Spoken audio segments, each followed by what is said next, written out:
रामकुमार झा बबलू भैया से जानने का प्रयास करते हैं कि आखिर इस बार का चुनाव कैसा होने वाला है, जनता का रुख किधर है, जनता गोपाल जी ठाकुर को चुनेंगे अपना सांसद दोबारा या ललित यादव को मौका देके लोकसभा भेजेंगे। आइए आपको बात करवाते हैं रामकुमार झा बबलू भैया से। भैया सबसे पहले जानकी न्यूज में आपका स्वागत है। भैया कई लोग, कई जनता भी और नेता भी विपक्षी जो हैं वो कहते हैं गोपाल जी ठाकुर जब बेनीपुर से विधायक थे तो पहले बार विधायक बने और दोबारा हार गए। उनका लोकप्रियता बेनीपुर के लोगों को पता चल गया, वो लोकप्रिय नहीं हो पाए। तो उसी प्रकार दोबारा सांसद भी वो नहीं बन पाएंगे क्योंकि एक बार सांसद रहते हुए उन्होंने लोकप्रियता हासिल नहीं की, जनता का उन्होंने कोई काम नहीं किया, जनताओं के बीच में वो नहीं करे। एक बात आप देखिए, जब वो 2010 में यहाँ से विधायक निर्वाचित हुए और 2015 में वो पराजित हुए तो 2010 से ज्यादा मत उनको प्राप्त हुआ था, ज्यादा मत प्राप्त हुआ था। चुनाव में जीत हार का कई कारण होता है, परिस्थितियां होती है, तो वो चुनाव में पराजित जरूर हुए, लेकिन उनका मतदान का जो ग्राफ है वो बढ़ा था।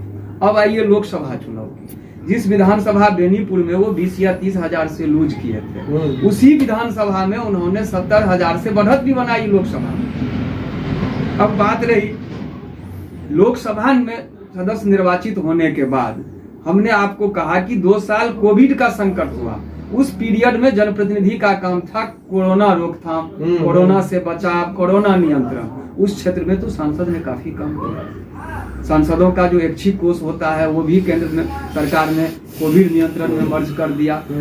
तब रह गया व्यक्तिगत स्तर से, हमें तो लगता है ग्रास रूट पर पब्लिक के बीच में एक सांसद को जितना उपस्थित होना चाहिए उससे ज्यादा हुए। अब लोकतंत्र में 2 तरह की बात होती है जयप्रकाश जी, एक आलोचना होता है, एक मतदाता अपना आमेख निकालते हैं, और एक विरोध होता है। तो हमारे नजर में कुछ लोग आलोचना करते हैं, लोकतंत्र के पवित्रता के लिए आलोचना आवश्यक है, कुछ लोग अपना भड़ास निकालते हैं, लेकिन हम विरोध तो नहीं देख रहे हैं। अब बात रही, लोग तो प्रत्याशियों में चयन करेंगे। अब मैंने इनका 5 काम गिना दिया, एम्स, हवाई अड्डा, रेलवे के क्षेत्र में, एग्रीकल्चर के क्षेत्र में, गैस पाइपलाइन के क्षेत्र में, ग्रामीण सड़क के क्षेत्र में गिना दिया।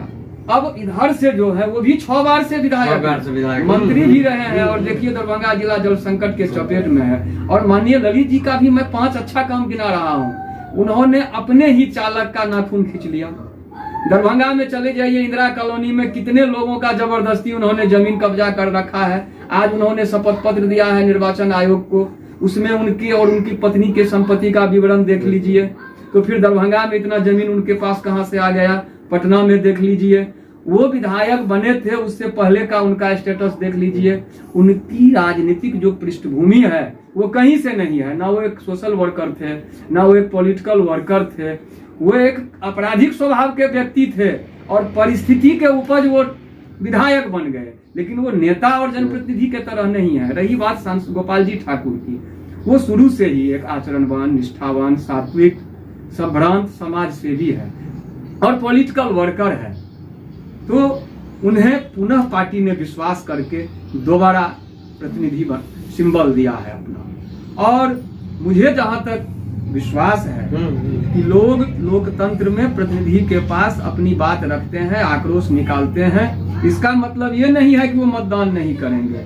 और मैं जहां तक देख रहा हूं, अगले बार से ज्यादा मतों से इस बार गोपाल जी ठाकुर निर्वाचित हो रहे हैं। चूंकि अगले बार एक कार्यकर्ता और नेता का चुनाव था। अब्दुल बारी सिद्दीकी एक अच्छे साफ सुथरे छवि के नेता हैं, चाहे किसी भी दल में रहे। गोपाल जी ठाकुर एक अच्छे साफ सुथरा छवि के कार्यकर्ता हैं, तो अगले बार कार्यकर्ता की जीत हुई। और इस बार तो एक कार्यकर्ता, समाज सेवी और एक दबंग भूमाफिया की लड़ाई है। तो लोगों के पास कोई विकल्प ही नहीं है, एक अच्छे इंसान को चुने या एक शैतान को चुने। तो इसीलिए मुझे पूरा विश्वास है, काम, विचारधारा, सेवा, आचरण, व्यक्तित्व, इन सभी आधारों को लेकर पुनः दरभंगा के लोग बेहतर दरभंगा के निर्माण के लिए, उन्नत, विकसित, शिक्षित दरभंगा के निर्माण के लिए, दरभंगा के प्राचीन गौरव को पुनः स्थापित करने के लिए, वैभवशाली दरभंगा बनाने के लिए पुनः दरभंगा के लोग बढ़ चढ़ कर 13 मई को भाजपा और गोपाल जी ठाकुर के पक्ष में मतदान करेंगे, ये मुझे विश्वास है।